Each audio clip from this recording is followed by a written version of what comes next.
আর কি নিয়ে অহংকার করতে নেই? অর্থ নিয়ে অহংকার করতে নেই। লক্ষ্মী বিরাগ বাজন হন। এজন্য অর্থ সম্পদকে সম্মান করতে হয়।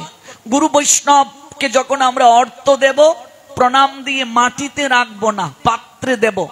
ভগবানকে যখন আমরা প্রণাম দিয়ে দক্ষিণা দেব, প্রণামই দেব দান বাক্সে, সম্মানের সঙ্গে।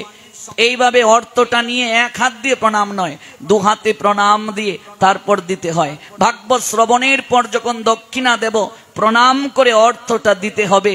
লক্ষ্মী সদৃশা, অর্থ হচ্ছে লক্ষ্মী সদৃশা। মন চঞ্চল, এক জায়গায় থাকে না। এখানে আছি, আরেক জায়গায় চলে গেছে। আমি বাকে, আমার মনটা বাকে।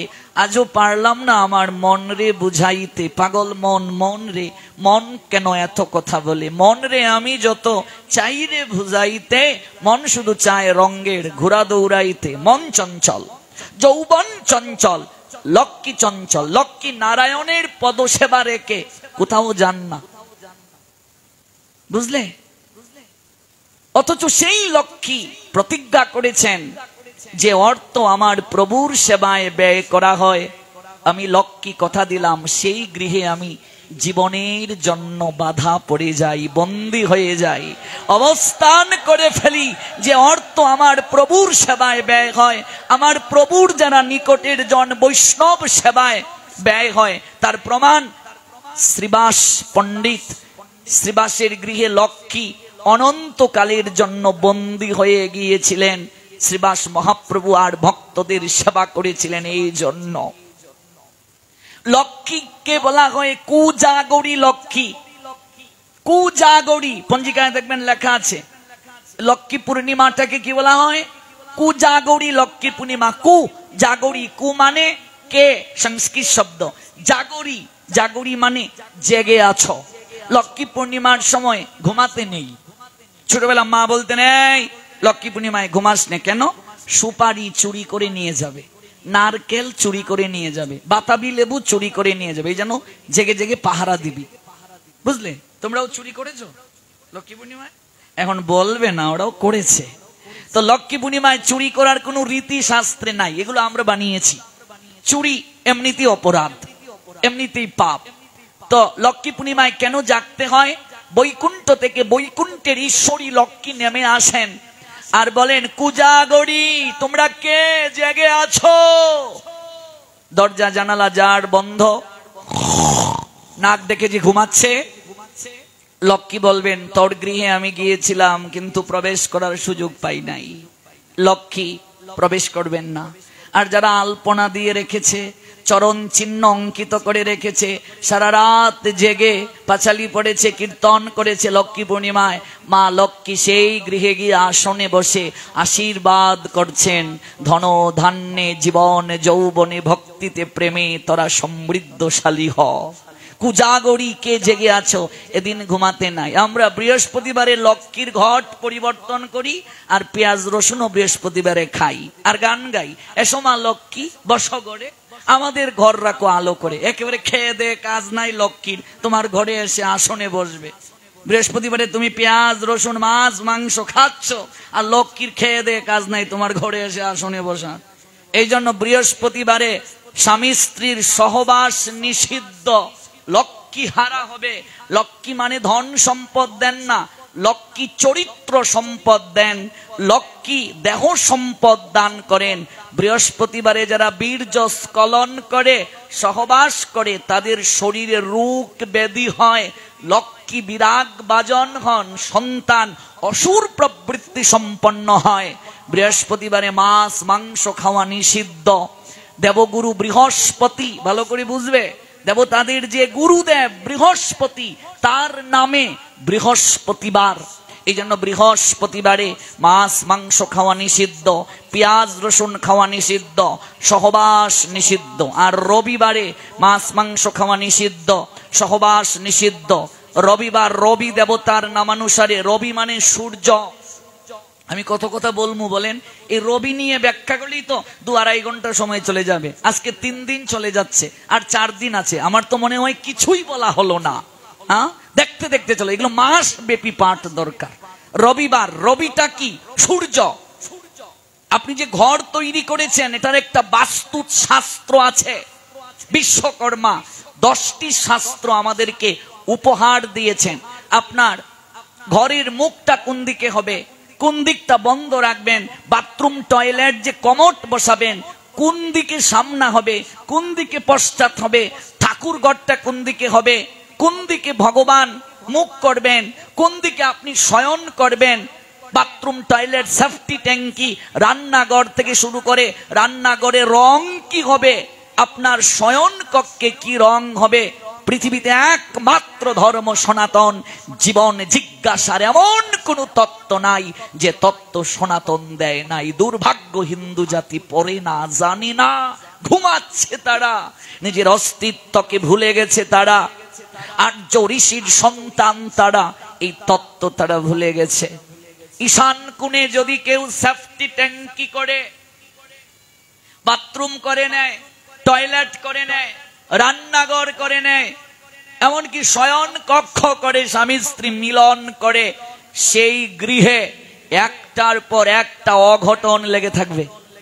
ব্যবসা বাণিজ্যে একটার পর একটা সমস্যা থেকে অর্থস্খলন হবে, বীর্য স্খলন হবে। বীর্য মানে শুধু দেহ সম্পদ নয়, বীর্য মানে শক্তি।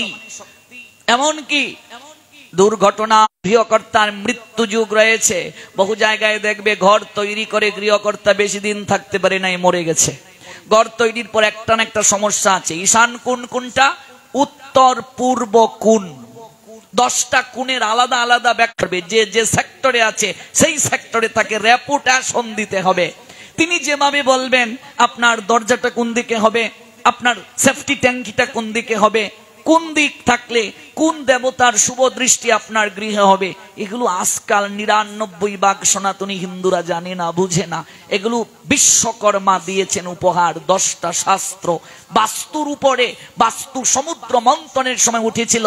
আপনি ঘর তৈরি করার সময় যদি বাস্তুর মুখের মাঝে ফিলার পড়ে যায়, বুকের মাঝে পড়ে যায়, শরীরের কোন অংশে পড়লে কি হয়, এগুলো অনেক সূক্ষ্ম বিষয় আছে। এই জন্য অল্প সময়ে তো এত ব্যাখ্যা যাবে না। ঈশানটা শুধু শুনুন। ঈশান কোণ, উত্তর পূর্ব কোণ। ঈশান হলো মহাদেবের একটা নাম। উত্তর পূর্ব কোণে যদি আপনি বাথরুম টয়লেট করে নেন, সরাসরি মহাদেবের মুখের মাঝে মল মূত্র গিয়ে যায়। মহাদেব যদি তাণ্ডব শুরু করে দেন, মহাদেবকে বলা হয় নটরাজ। নৃত্যের মাধ্যমে তিনি ভগবান প্রাপ্ত হলেন। সেই সংসারে এমন অঘটন লেগে থাকবে, আপনি অশান্তির বীজ বপন করবেন। যদি আপনি উত্তর পূর্ব কোণে রান্নাঘর করে নেন, সেফটি ট্যাঙ্কি করে নেন, বাথরুম টয়লেট করে নেন, ঈশান কোণে করে নিলে মহাদেব আপনার উপর চটে যাবেন। পূর্ব দিকটা রবির কোণ, মানে সূর্য নারায়ণ। পূর্ব কোণটা হচ্ছে সূর্য নারায়ণ। সনাতনী হিন্দুরা ঘুমানোর সময় মস্তক পূর্ব দিকে রাখবে, নতুবা উত্তর দিকে রাখবে। দক্ষিণ দিকটা যমের দুয়ার। যমের দুয়ার হচ্ছে দক্ষিণ দিক। ধর্মরাজ যম 12 মহাজনের মাঝে একজন। আপনি যখন প্রেয়ার করবেন, প্রার্থনা, দিনের বেলা পূর্বমুখী হয়ে, রাতের বেলা উত্তরমুখী হয়ে। এমনকি বাথরুম টয়লেটের ক্ষেত্রেও নিয়ম আছে। আপনি কমোডটা যে বসাবেন, আপনার পিছনটা কোন দিকে থাকবে, সামনাটা কোন দিকে থাকবে, এটা যদি আপনি না মানেন, আপনার গৃহে বাস্তু সমস্যা লেগেই থাকবে। এই জন্য আমরা কোনো একটা ঘরে ঢুকলেই বুঝতে পারি এই ঘরটায় কোনো সমস্যা আছে কিনা। কেন আপনার এমন হচ্ছে? আপনার তো এমন হওয়ার কথা ছিল না। আপনার ব্যবসায় হঠাৎ করে মন্দ গতি হচ্ছে কেন? আপনার শরীর হঠাৎ করে এই সমস্যায় পর্যবসিত কেন হচ্ছে? নিশ্চয়ই কোনো না কোনো কারণ তো আছে, কোনো না কোনো অপরাধ তো আছেই। যত আমরা ভগবান থেকে দূরে যাব, ধর্মের আইন থেকে দূরে যাব, পাংচুয়ালিটি থেকে, ডিসিপ্লিন থেকে দূরে যাব, একটা না একটা সমস্যা হবে। As the embodied that soul continuously passes in this body, from boyhood to year to old age, এইভাবে যেভাবে আবর্তিত হচ্ছে দেহ, সৌভাগ্য দুর্ভাগ্যটাও এইভাবে আবর্তিত হয়। পূর্ব কোণের অধিদেবতা, অধীশ্বর রবি। ভালো করে বুঝুন, এই পৃথিবীর যেদিন জন্ম হলো, সত্যযুগের প্রথম বারটা ছিল রবিবার। রবির কৃপায় বৈশাখ মাসে যে আপনারা মাসব্যাপী ভাগবত শুনেন, যারা সৃষ্টি লগ্ন থেকে এই কীর্তনটা বৈশাখে শুরু করেছিল, তারা নিশ্চয়ই শাস্ত্রের গভীর তত্ত্ব জানেন। তারা অতীব পণ্ডিত ব্যক্তি ছিলেন, কারণ পৃথিবীতে যত মহৎ কার্য সম্পাদিত হয়েছিল তা হলো বৈশাখ মাসে। এই বৈশাখ মাসকে বলা হয় মধুসূদন মাস। বিপদ হারি মধুসূদন। জটিলের লীলা শুনেছেন তো?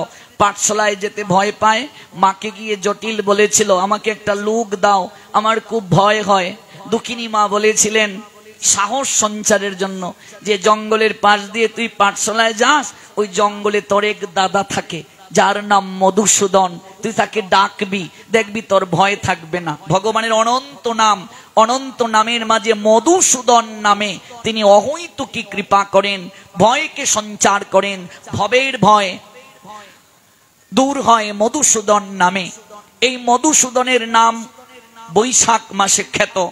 এই যে 12টা মাস, 12টা মাসে 12 জন ভগবানের নাম বিশেষ ভূমিকা পালন করছেন।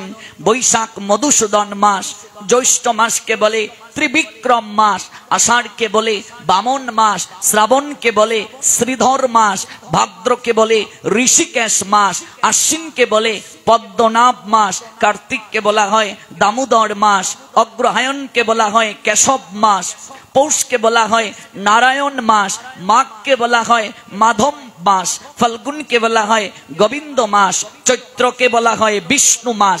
এই 12টা মাসের মাঝে 3টি মাস সর্বোত্তম। এক হলো বৈশাখ, 2 হলো কার্তিক, 3 হলো মাঘ।